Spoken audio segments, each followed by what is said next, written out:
This is an innovative laser. This is its appearance. It has many wires. There are also several fake power cords.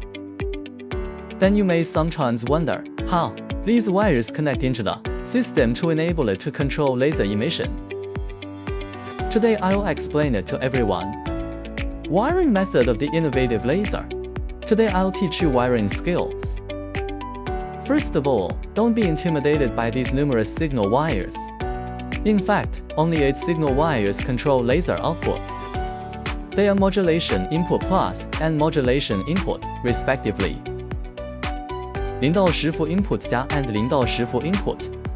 Enable input plus and enable input. External laser on plus and external laser on. Hack the vocal for 568B. Board as an example to see how to connect the signal wires to the system.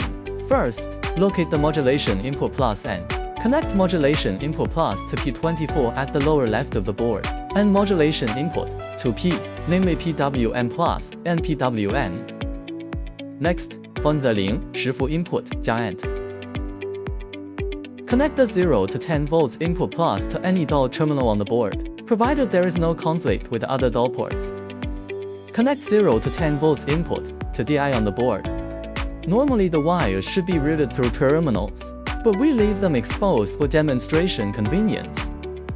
Now the PWM and D signals are properly connected. Next, connect the enable input wires. The enable input corresponds to the laser shutter. Connect enable input plus to a spare output terminal of the board.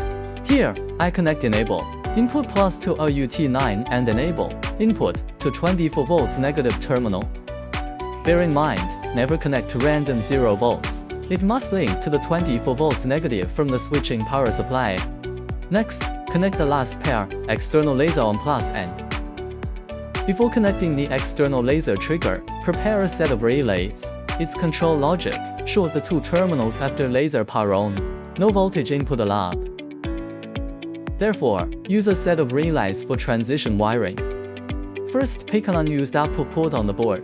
We use out10 here. Wire OUT10 to the positive terminal of the relay coil, and connect the relay coil negative to 24 volts. Then connect the external laser on wires to the normally open contacts of the relay. This enables the system to control the relay to short-circuit the external laser trigger. All 4 groups of laser wiring are finished so far. Next, configure the control signals in the platform settings. Go to the laser section in platform configuration. Select the connected D port. We use DI1, so choose DI1. Then locate the laser enable shutter setting and set it to A9, matching the No. 9 output port of channel 8 we wired earlier. Lastly, select general output. Click custom output configuration at the bottom and tab add. Rename the laser start and select the corresponding output port A10. Output works normally.